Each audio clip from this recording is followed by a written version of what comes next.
Real quick, I want to keep bantering. I also want to give a quick introduction of you because there were a lot of people. There was some video I mentioned you, and a bunch of kids in the comment section were like, "Who's Patrick Ponce?" Which I was like, "Really?" So just like a list of things you've done.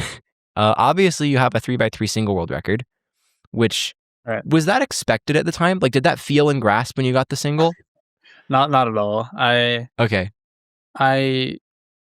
think at that time it was definitely more feasible to get world record single. Probably 20 to 30 people could have done it. Mm-hmm. But I was really not expecting it at all. It's not something that I think most people really aim for anyway. Yeah. But yeah, I mean, obviously I recognized immediately what it was. And you knew, yeah, but you weren't like thinking, oh, I could get a single on a good solve. Right. And it's not like that particular solve either. I had like an inspection. Oh, this could be like a world record single or anything like that. Yeah, it just kind of happened. So the 3x3 single world record, that's huge. 3 one-handed average world records. And then right now, you're top 20 for everything 4 through 7, and also top 20 for one-handed. You have a lot of huge competition. Just 4 or 5. Probably not 6, 7 these days. I just looked at your profile right before maybe this. Maybe not 7x7. Maybe not 7x7. Because let me double check. I just looked at this right before the call.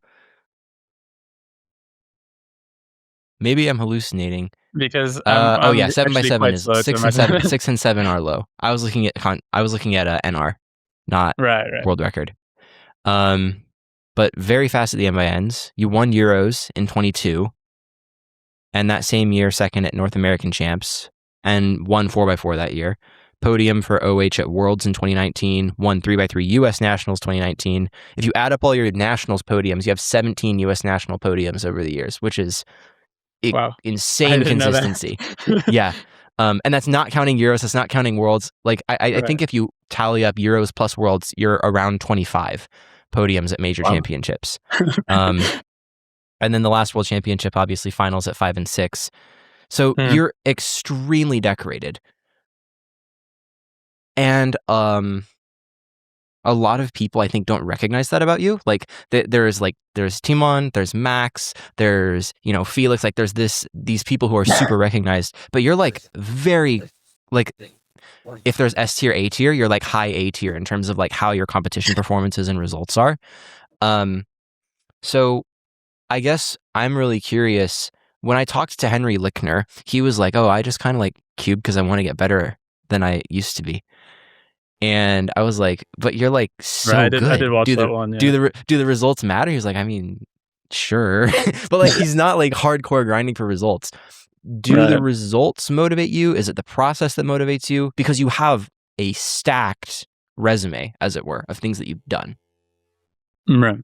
Yeah. I especially when I was starting to get better, like 2013, 2014. So before I got sponsored, but when I realized that I really liked cubing and that I had sort of potential to at least win locals, I was really motivated by results. And this, I think, didn't really come from me. It was more my parents, actually. I think they really didn't understand what cubing was or like the community. And so the only way they could make it make sense for them was to treat it like a sport. So already when I went to comps in 2013, pretty early on, before like, I think nowadays cubing as a sport is way more of a conversation. I already thought of it that way, and they would kind of incentivize me to get better by means of, they would let me stay the whole comp, before if I just had one round. You made finals? Do that round and then go home. We have to stay all the way to the end today. Yeah.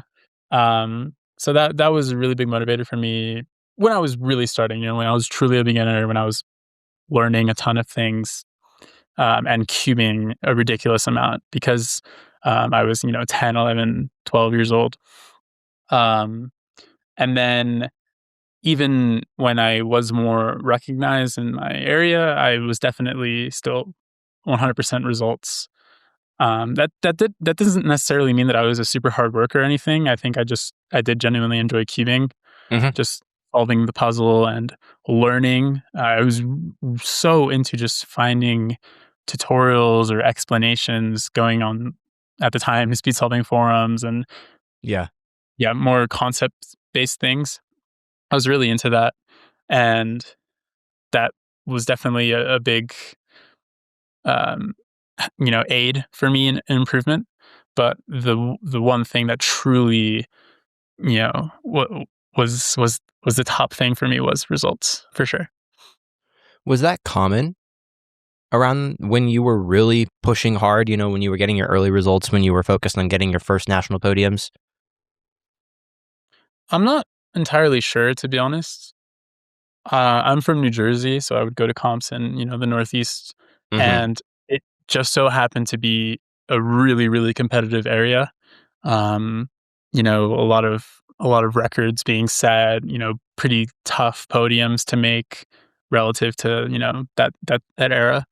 Yeah. So I would make friends with people that were also pretty competitive. I'm not entirely sure if they were, of my mentality of treating it like a sport and then, wanting like, I don't know, the fireworks, like the glory, that sort of thing. But I definitely found, other top cubers that were, really, really competitive. And it definitely didn't mean that I went to comps solely for competitiveness. Like I definitely still had not at all. enjoyed like the social aspect of things. But when it was like around that I was competing, I was definitely like, fully focused on that. And yeah, so like maybe the overall, like if you do it by percentage of people, maybe it wasn't that common. But I found other people that were similar to me, and that was kind of good enough for me to not think that it might have been just me. Mm-hmm. Yeah. I was asking that partly because I haven't heard a lot of people talk like that, but also I was talking to Schwan Park a few weeks ago, and I was saying, who do you think are some of the cubers who are the best at, on competition day, performing really, really well?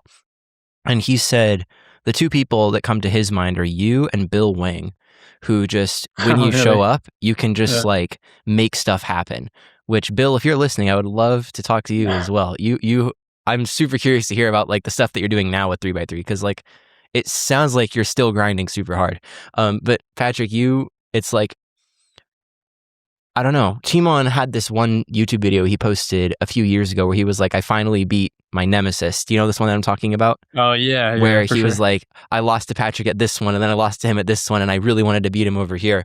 How do you have any mentalities or ways that you prepare going into a competition day? On the day of, like mental routines, that kind of thing? Right. So, to be honest, not really. Especially, I guess more in my prime, like 2019 COVID era, I really just did solves. That was pretty much it. I wasn't too great about self-analysis, or I didn't really have like a coach or anything like that. Like just friends that would kind of give me advice and like not get tunnel vision, that sort of thing. But a pattern that I found more retrospectively, because now I'm a bit older and I recognize these things more than when I was 16 or 17, was that I was really motivated by having competition. There was kind of a point in my locals where I wasn't. I mean, I don't want to say that my region wasn't the fastest, but there was definitely a point, maybe 2016, 2017, where I would just win all the comps like in my area, or at least in the events that I was practicing at the time. And when it would be time for a major, I was really kind of unsure of how I would perform or anything like that. Yeah. But then I would like go against Max or someone, and I would just feel a different sort of feeling in terms of how focused I was. Yeah. Then I also just had the absolute privilege and like opportunity to be able to go to different regions, like not during majors. So I remember in like December 2018, I went to a comp in Vegas that Max was at, and I like in March 2017, I remember also went to like I think Texas, and I got to compete against like Kevin Hayes and people like that. But those opportunities really like made me realize that I actually love competing against like other top people. And from my memory, I don't think I won like any of those. But it still was like really good practice. And yeah, When I you mean, it get that, really like, helped. the adrenaline focus feeling, does it affect your hands or your body at all? Or is it, like, do you notice your hands shaking or whatever, or is it mostly like a mental clarity thing? I think it's mostly in just my mind, but I do Hmm. feel myself get warmer. Like, I don't think my hands shake or anything like that, but I feel like my arms and, like, my chest, they just feel, like, more warm, Hmm. like, more hot. Like, I feel like I'm overheating. Yeah. And, yeah, I do get that, like, adrenaline, like, I don't know, focus thing when there's, like, pressure on. Um, I haven't I'm a bit more cynical. I don't think I've done, like, too much with it, but Yeah. I have some memories, of going head to head with people that I'm really fond of and having that sensation also that I'm describing now. Yeah. That's actually so nice that you don't get a shake or some sort of interference with your hands when you're in maximum competitive adrenaline mode. That alone contributes a lot, because I know a lot of people Right. where they get into high stakes and it affects the way that their hand-eye coordination works, which is horrible. That's really interesting. Yeah, I think I just got lucky with that. I don't know. Like, I hadn't done, like, meditation or anything like that for, Yeah. like, staying still or I mean, anything. I think I just nothing wrong with that. ended up It's nice to have that getting advantage. lucky with it. I do remember, though, and we've talked about this on a previous call, but not on recording. Um, Mhm. I think it was after 2019 when you decided to switch to color neutrality. Why did you choose to make the switch from it was dual color to full color? Mhm. So I actually switched in 2017. So, like, the 17. Worlds, Okay. yeah. That's right. It was the I Worlds in Paris, and then it was 2 Mhm, years of that, and then you got your win at nationals after that. mhm. Yeah. So I switched because, well, I think there were many reasons. For one, at that time, I truly thought that was objectively the best way to approach theory 3 solving. I think Mhm. nowadays, with just how developed ZB has gotten and other things, maybe it's really negligible now. But at the time, I truly thought, I do 3 by 3. I'm not solving 3 by 3 the best way. I should switch. Um, Another thing was that I realized that it wasn't too difficult for me personally. I remember at 2017 Worlds in warm up just doing a lot of color neutral 4 by 4 solves, like Yao on a different color, and realizing that it wasn't actually that bad. I was definitely slower and it definitely had, I definitely needed to practice, but I realized that it wasn't as difficult as perhaps it had been made to be. And after Worlds 2017 and feeling as though I was not solving at my best because I wasn't color neutral, I was more motivated than ever. It was also the summer, so all the free time in the world to do it. Yeah. And and yeah, and it just so happened that the first competition I went to after Worlds 2017 was the comp where I got the world record single, and it was on a It was on a color different neutral cross. color. So I mean, that's obviously luck and like act of God sort of thing. But it definitely made it feel like I made the right decision, and then I just kind of Yeah, stuck with it yeah. ever since. Instant feedback. You said something interesting to me last time we had a conversation about this. You said becoming color neutral makes more sense for people who plan less in inspection, which was really counterintuitive to me at the time. Can you explain the logic behind that and choosing between CN and DCN? Yeah. So my reasoning for why I think that's the case is that if you're already doing dual CN and you're so good at like planning 2 pairs plus, then I really don't think being color neutral is going to give you any sort of advantage because you're going to be giving up that valuable inspection time, like trying to sort through which color you're going to do, and you're going to plan just as far as you would on those 2 colors. Mhm. But for people like me, naturally, that don't really plan that much or had issue, it's something that it really took a lot of effort and dedicated practice for me to get better at. Just safetying more in the sense that I can probably just statistically have an easier start more of the time.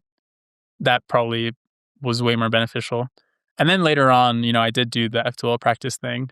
But now that I have kind of both skills, I think I can kind of get the best of both worlds. At the end of the day, I think anyone can really be color neutral and get utility out of it, like actually make meaningful progress with it. But it's going to be a time dedication thing. And if you already find yourself already not struggling at all with planning inspection, then I think those skills should take priority as opposed to something that might only benefit you marginally. Mm-hmm. Would you still go back and give the same advice to yourself again? Seeing where cubing meta is going with DCN, more complex inspection, more complex method, would you tell like young ambitious Patrick, yeah, definitely do the full switch or something else? I'd probably tell them to just start learning ZBLS immediately. So I still haven't finished it, and it's a pain. But yeah, I would give the same advice. I think those concepts haven't shifted too much, and even in those days, the theoretical, being really good at inspection depth, knowing full ZB was still pretty. I mean, not super well talked about or well known, but everyone kind of knew like that's probably really fast. Like you probably be really fast with that. So it isn't like this new tech that came out of nowhere or anything. Mm-hmm. And even then, I probably knew like half of ZBLL by then. So, right now, Maddie is starting this new thing where he's coaching these 3 really fast North American kids on cubing, right? And I need to talk to Maddie more about like how he's going to do this and the sort of stuff they're going to work on. But what about the kids who are getting really fast now? Are they doing that you're not? Like what differentiates the new generation of people who are improving versus your current skill? Because you have like a super well-rounded like fundamentals of 3x3, but what are like the missing pieces that you're like, if I could go back and change this, I would probably change this or that about my solving style? Right.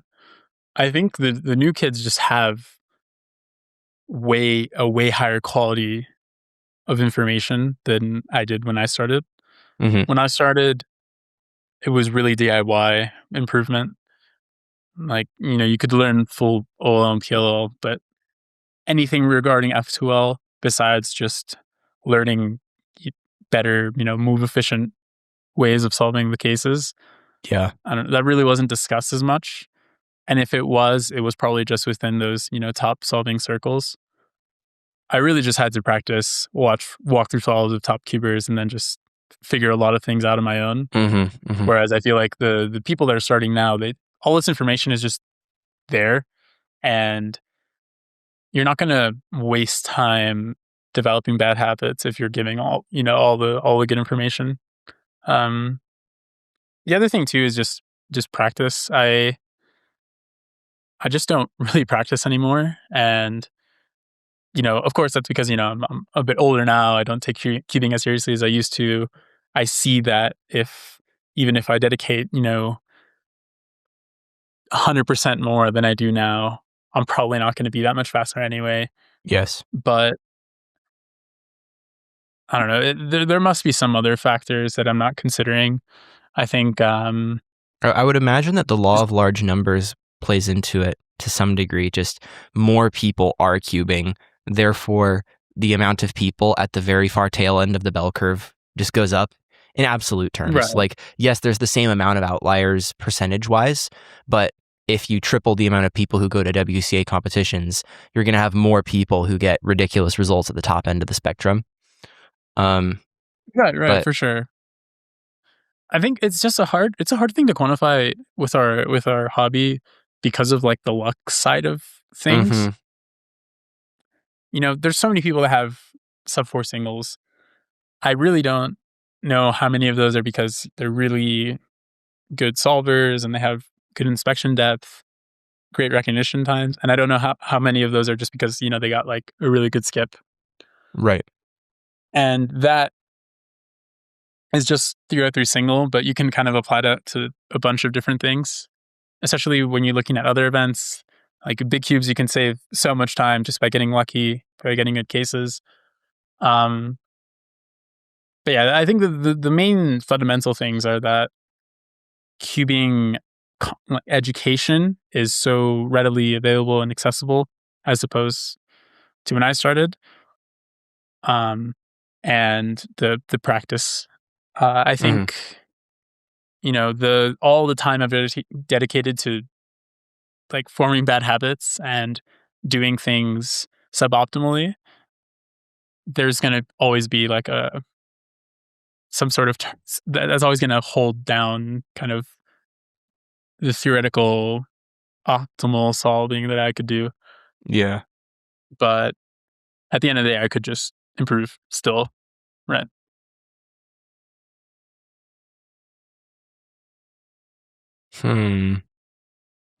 How does the 3x3 skill that you have translate to one-handed, if at all? Like, obviously, basic CFOP knowledge translates, but I really didn't know you were into one-handed until you started breaking world records, and I was like, oh, interesting. How, like, when did you start really trying to be good at one-handed? And then how do you fit into the landscape of, like, people who are fast at one-handed? I know very little about, like, where CFOP versus RU versus other methods are at right now, who's fast but hasn't had good official results yet, that sort of thing. So for me, my 3x3 knowledge is at least 50% of what carries my one-handed ability. I love the event because I can, I can use all of my skills in 3x3, my look ahead, those sort of things. But because of the lagged part of one-handed, like you're solving with a handicap, you get so much more time, not just to make a decision, but to even adjust your decision. So I really love that I could be solving a pair, and then right before I do those turns, I see what the other pair is, or like whatever is next in my look ahead, and realize that if I do some sort of alternative solution, it's going to lead to a better pair. And obviously you can do this in 3x3 too, but it's much more difficult. And, that's something that Timon is really good at. But I'm just, I'm really good at doing that when there's no timer. But if I'm solving and I'm turning quickly, that's just so hard. But in one-handed, because you're just slower, just by the nature of the event, it is, I am actually able to take advantage of that. And that is at least half of what I consider to have carried my results in that event. The other half is just actual turning ability. I really, really think that most of the top one-handed solvers, at least that don't use RU, are pretty bad turners. And I don't mean that like they're slow, but that their technique. What does that mean? Like, how is their technique bad and how's yours different? So I just think they waste a lot of time. In cubing terms, probably 10 to 20%, just having the cube on the table and not just using like the strength of their fingers to either keep turning or to quickly rotate and keep turning. Yes.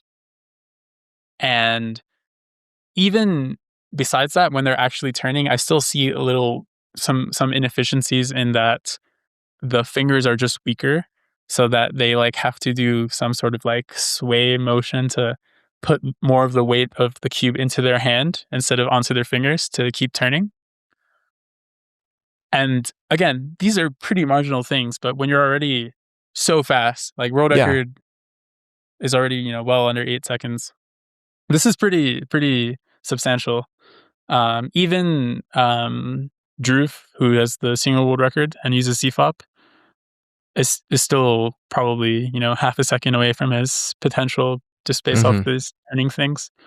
Turning, I think, is something I'm really passionate about in one-handed, because one-handed was one event where it wasn't just I was learning a new concept. Like when I started cubing, when I went to 4x4, I was actually learning how to solve a 4x4 I wasn't just getting into that event.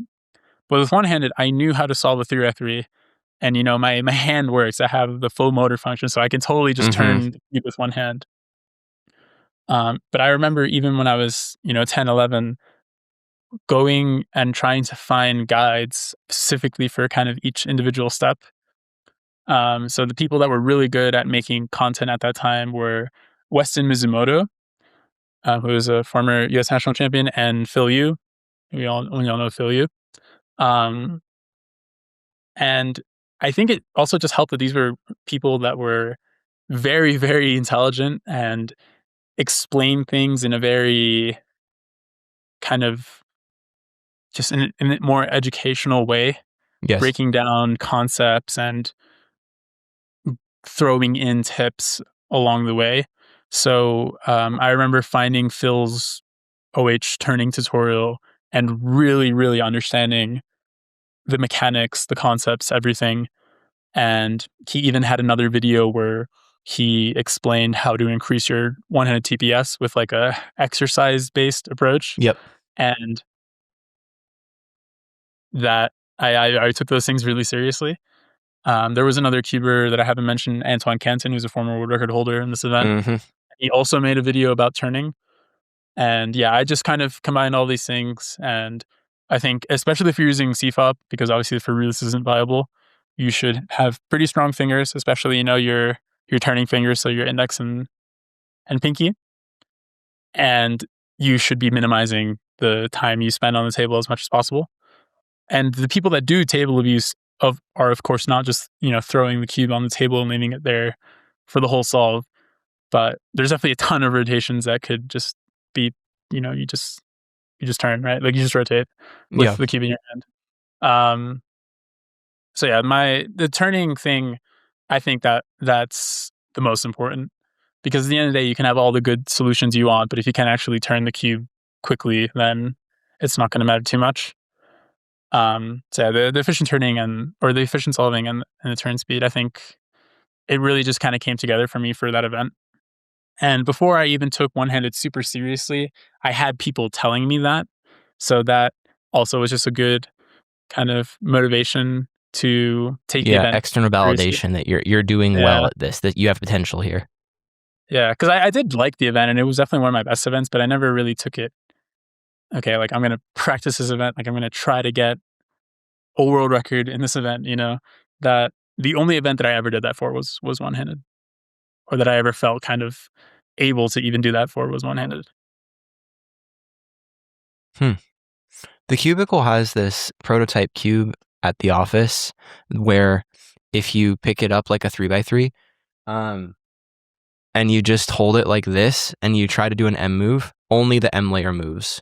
Like this does not turn. It's like designed in such a way that if you hold it with one hand, the M slice moves completely seamlessly. Do you know what I'm talking about? Have you tried it? No, I've never even heard of this. It's a whole 3D printed contraption that is super unergonomic to turn with two hands. But the experience of doing it with one hand is very, very interesting for a little bit. Okay. I was just curious if you'd tried it. Yeah. I am really... yeah, no, go ahead. Go. I'm good. I am actually really fascinated by Roux mechanics. In 2019, I remember after Worlds, I just learned how to do it. Like I was really good friends with Kian Mansour, and he's he's the resource for Roux. And I learned how to do it, so I can turn at least somewhat decently.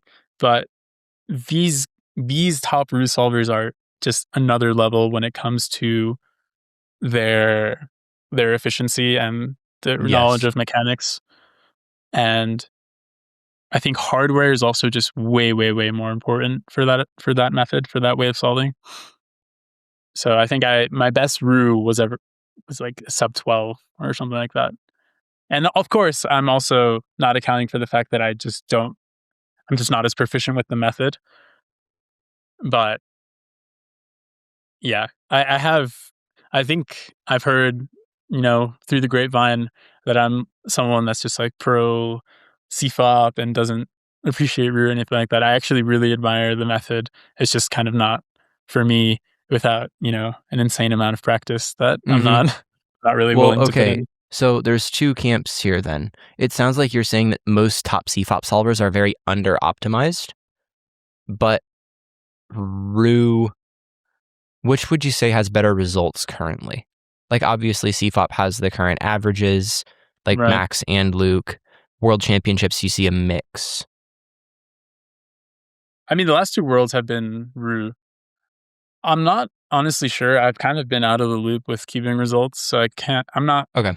Besides those standout results, like the world records and the world championships, I really don't know what the rankings are looking like these days. Like, I don't even know where I'm ranked one-handed. But I'm just going to safely assume that Rue is the more consistently better method. And then standout people, like Nicholas Archer, they're definitely consistently better than, all the other top one-handed solvers. Yes. Okay, cool. I didn't think about how much room for optimization there is amongst the top CFOP solvers, but you're right. It would be like a noticeable reduction in consistency if they fixed the turning habit. But a lot of them got there because they didn't worry about it and they just kind of did what was fun with one-handed. Right. Like, at the end of the day, you can get so good just, doing basic CFOP with fast recognition, fast look ahead, and, not being nervous, those sort of things. Not being nervous, minor detail. Well, okay, maybe not being nervous, but performing well. Yeah. Who were some of the people going through cubing like early on that you were friends with or pushed you or really helped you get better? Because you've named a few different people where it's like, oh yeah, this guy helped me with this, or I got encouraged by that person. And are any of those people still actively competing or cubing? So unfortunately, a lot of the people that motivated me back in the day are really out of the scene. When I started cubing, the person that I looked up to a ton and that was at all the competitions I was at and constantly getting amazing results was Kevin Costello III. Former 3x3, 4x4 North American record holder, really, really good at N/Ns. He had a very interesting and very aesthetically pleasing turning style. I remember a lot of people praise him for that. Yeah, he was insane, and he was very prolific because he went to all the competitions, and he did have poor results, but by and large they were very good. And so having him in my region definitely kind of just pushed me to like I could be him, if I just worked harder, that sort of thing. But we weren't really friends. Like, he was a little bit older than me. Yeah, and I was guy in your region that was way better than you, and you were like, maybe someday I can get there. Yeah. I was probably like an annoying 12-year-old kid to him when I was, really idolizing him. Sure. People more my age that absolutely 100% helped a ton were Lucas Eder, Rami Spahi, and Kieran Bean. Yeah.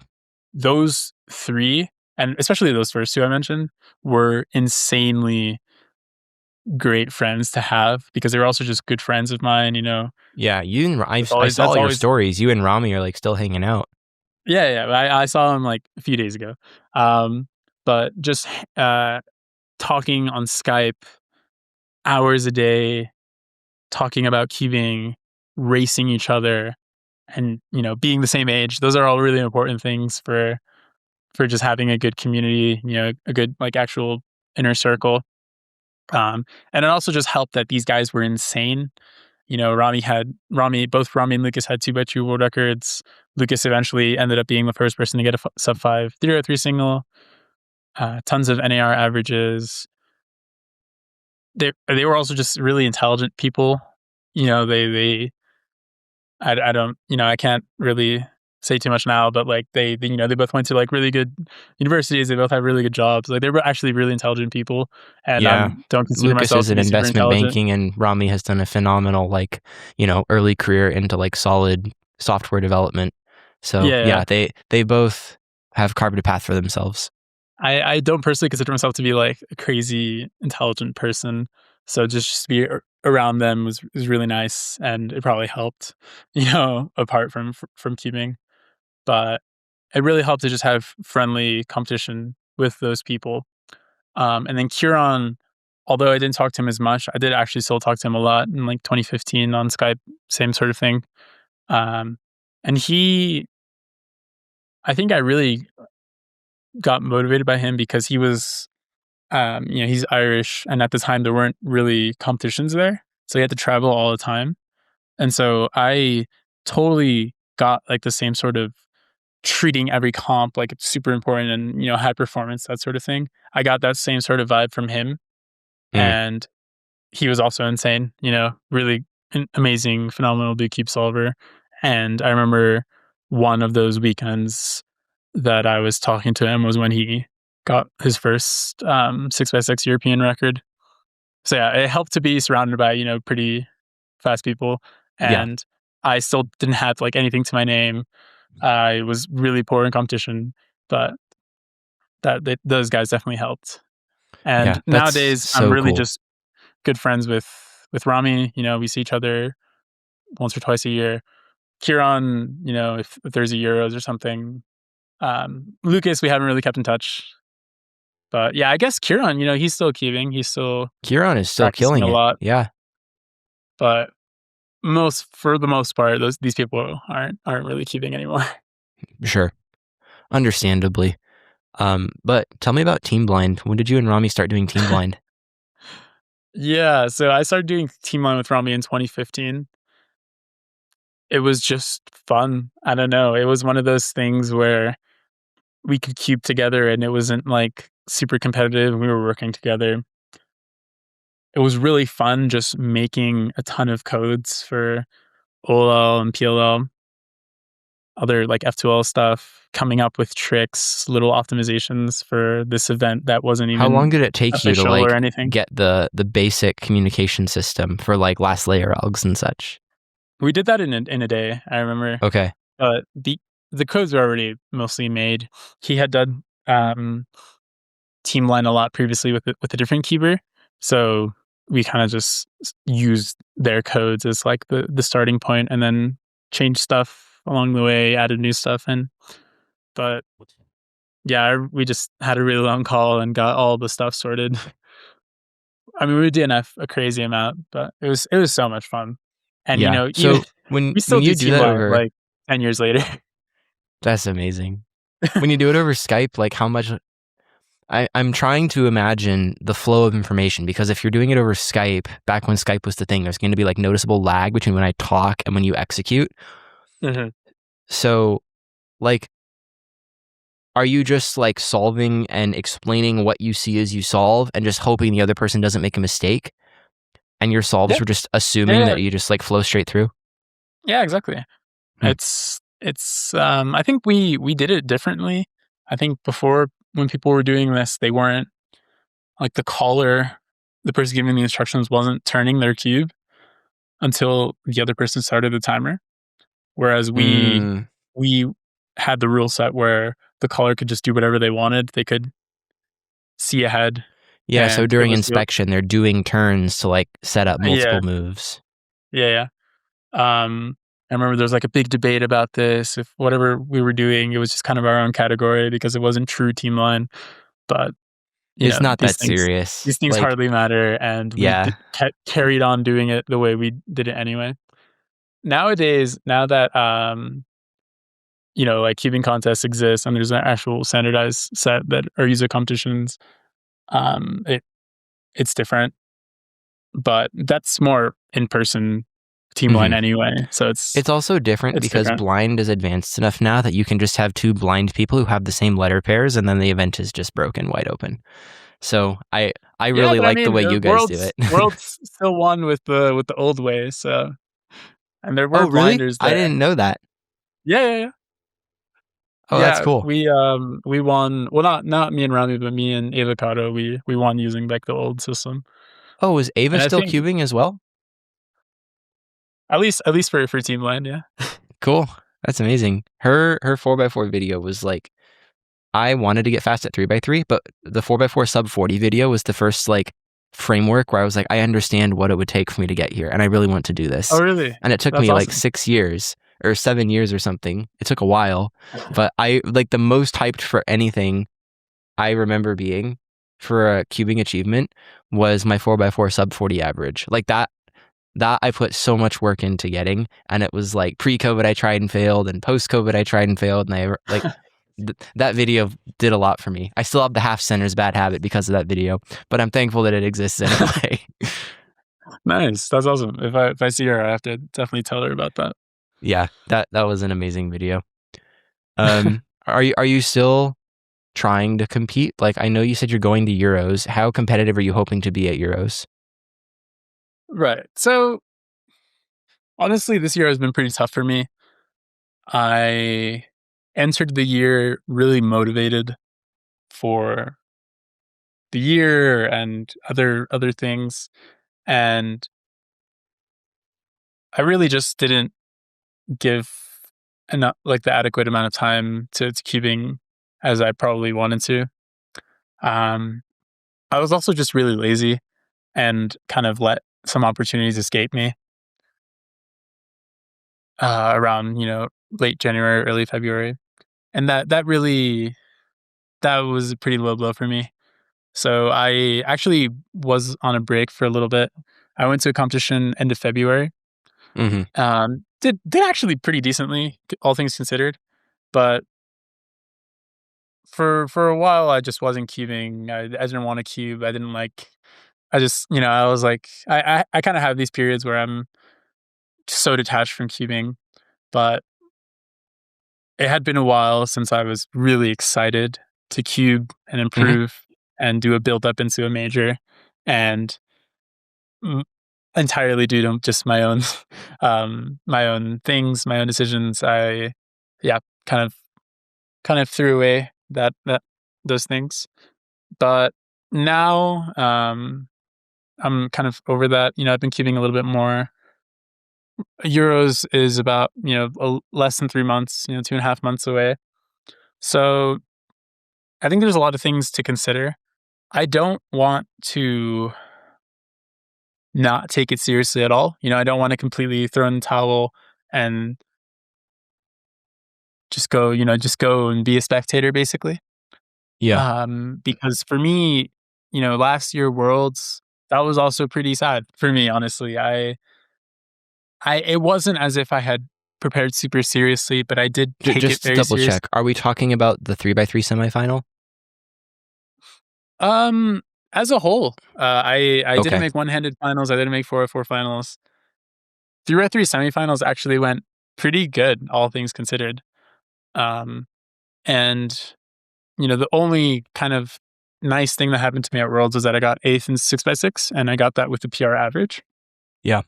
But everything else was just so bad, and I really just wanted to get out of there. I was not enjoying the competition at all, despite, thinking that I still kind of had a shot to do at least one good thing on a more major level. So, yeah, I don't want a repeat of that, but I also understand that I am just not that well prepared, and I can put together, a good 10 weeks or whatever it is of practice, but that it probably is not going to be enough. So yeah, I need to do that cost benefit analysis. Okay. I have some time that I'll have free to work on cubing stuff, but I don't want it to kind of determine, my mood going into this competition. Yeah. Okay. So not like insanely high hopes, but still gonna go and still gonna give it your best shot, given what you have and I still right now. Probably will do some things in regards to my preparation for Euros, because part of that was that I would also just make more content in regards to my preparation for Euros, and I that's one of the things that I'm saying I didn't really live up to, didn't pull through with. There's still a lot of things that I could make. Because I am really more interested in filling more of like that education niche within cubing. Yeah. But yeah, I'm not super serious about it. I am more serious about just giving my best effort in that moment. So, if I'm really feeling it, all my algs are super drilled, who knows? But I think my days of, winning a major are behind me. It's been now 4 years since year 22. And even then that was honestly pretty ridiculous, pretty fluky, pretty unexpected for me. So we'll see. We'll we'll figure that out, the closer we get Yeah. to the actual comp date. Cool. What's next for you, like life-wise then? You mentioned you want to settle down a little bit, you're finishing up your studies. Is it kind of like breathe after all the studies are over? Do you have a career direction you're hoping to head? Honestly, still a lot of things are up in the air. I finished up school around end of October now, and I study economics, by the way. I don't think I've said that yet. So yeah, most of my career prospects are going to be in financial services, being an analyst, that sort of thing. Luckily I'm from New Jersey, so I have pretty good access to the city, to New York City, and I have a ton of connections through my studies, through cubing, through life. Um, so I don't really know yet. Is basically my answer, but Okay. I'll more than likely end up living in the New York area pretty soon, and kind of getting a job, normal stuff. Okay. Cool. It sounds a little deflating. Are you like I don't know. Are you excited about it, or is it just kind of discouraging right now? I don't know. I think I'm just because now I'm kind of like in the in between phase, and at this exact moment, there's nothing I could do to like speed it up or work towards it in a more like a way where I can actually see the progress. It's just a thing that I know that's going to happen in the future. I'm sure Yeah. as the date approaches, I'll get more excited, and I'll finally be finished with school, which is something that I've been wanting to do for so many years. No. I think I'm just I'm understating the I weight of hear it. you. It hasn't sunk in yet. Yeah. I hear you. The feeling of like in between and nothing I can do is the worst feeling in the world. Like Yeah. I mentioned Exactly. this at the beginning, but it'll have been cut out. I have been in an interview process for a job I really want, and I got called back for a third round interview today. But the last 2 weeks have been like paperwork, wait. And it feels like the entire world has paused and there is nothing I can do until I get an email back. And I know Right. that's not true. I know I could go make something happen, but it is the most demoralizing, demotivating, deflating feeling I've ever felt. And so like I have some empathy for that, because like that is what I have been feeling almost every day. And then you get this spike of like, ooh, new thing I can work on, and then I'm waiting again, which is not my whole life. But yeah, the season of what's coming next is not a fun one. But okay, Yeah. I see. Sometimes you just have to go through the motions and see what happens. But you're absolutely right in the sense that one should reflect and kind of consider what's happening and appreciate those moments more. Yeah, cool. Are there other things that you wanted to chat about while we're on the call? I have a little more time before we have to call it. Yeah, I'm not really sure. I think when I think about cubing, I think about all of like the information about cubing. I think about, the education side, like performance, competing, handling your nerves, that sort of thing. Um, and it's really hard to like focus on one topic. It's so multifaceted, and when I think of it, I kind of feel it all at once. So it is actually really hard to talk about like one subject. But I am pretty passionate about that education thing. I, I really, really appreciated when I was 10 years old that one or two guys would make a guide, a video guide, or make a speed solving forum post about whatever method they were working on, or making a guide for a method that already existed. People like Anthony Brooks, Chris Olsen, those people, the entire Cubing World channel back in the day, Noah Arthur's. And I think we don't really have that anymore. There is a ton of resources that one could find, but the kind of appreciativeness that people have for guides and education and making things more digestible isn't really there. And also the education stuff that is out there, I'm not saying it's bad or anything, but I do feel like a lot of it is very prescriptive, which isn't something that existed too much back in the day. Back in the day, it was still very much, here's the information you have, and then you figure it out, right? If this works for you or not. Where now I'm seeing a lot of guides that are like, this is how you improve. This is what you're doing wrong. If you do this, you'll get faster. And I don't really think cubing's like that at all. Cubing is actually really, really custom and like DIY. And a lot of people just make what they're really good at work for them. Yeah. Probably this is like a byproduct of coaching just getting really popular. And, there's a kind of moral hazard with coaching and cubing, because there is absolutely a ton of information that you can give someone to improve, but some of the times a lot of these things are unapplicable, or they require so much dedicated time that your client is not willing to put in, or they'd have to like overhaul their entire way of solving.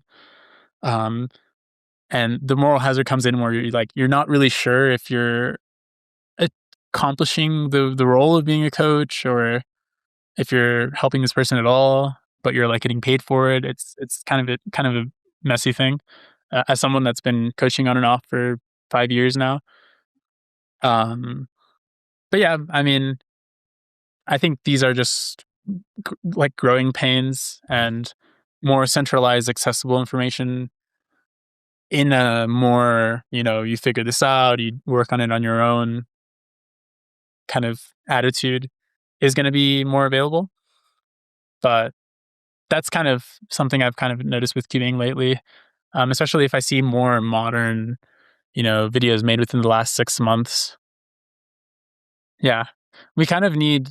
I would really like to see people like Jay McNeil or that style of video come back, where you'll introduce this topic, say what you know about it, and then be like, what do you think about this?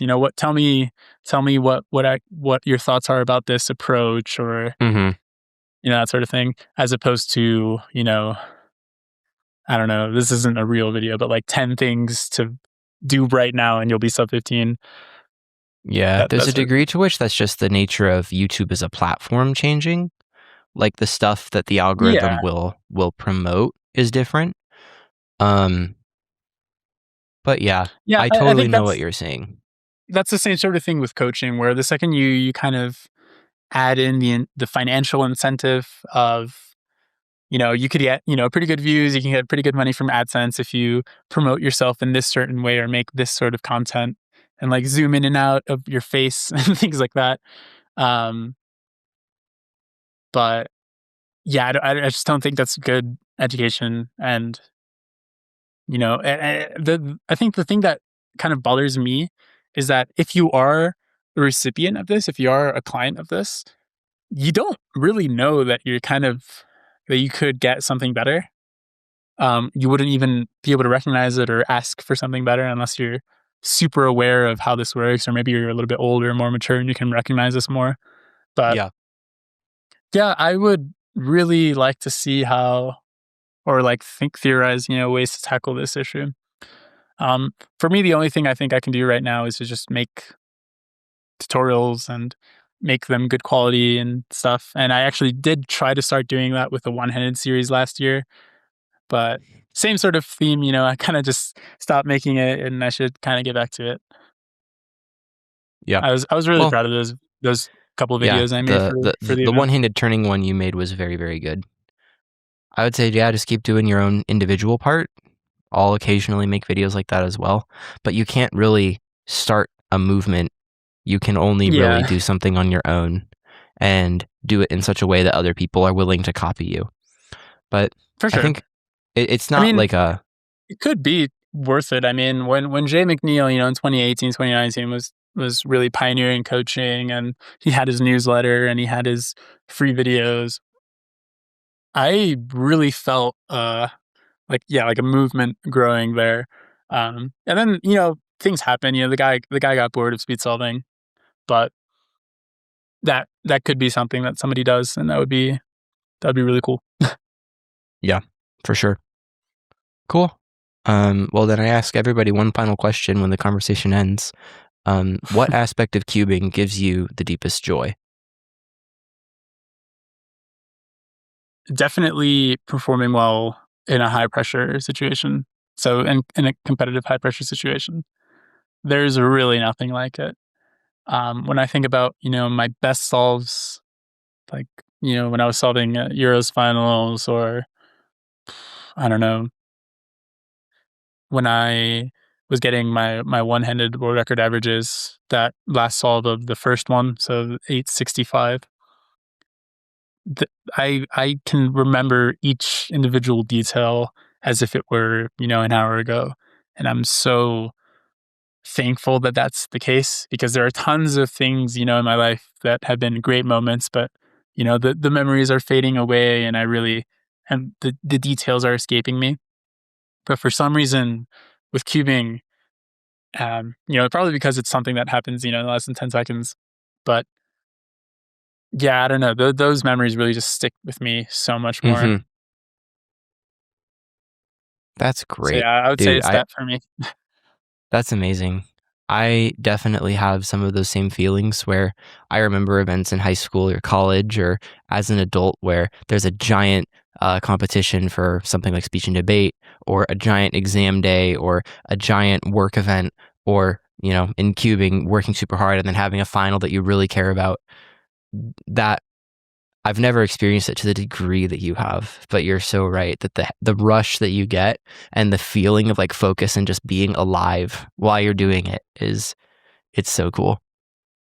I will admit though that it's probably not the best thing to like say is my favorite thing, because No, that's not a problem at all. something that is scarce, right?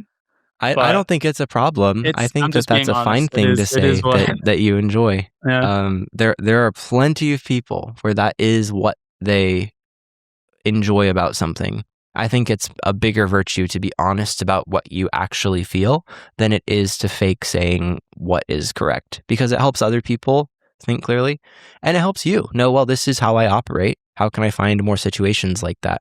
How can I kind of hack my life for myself so that my career or my setting is pushing me toward that, which gets me more motivated day to day?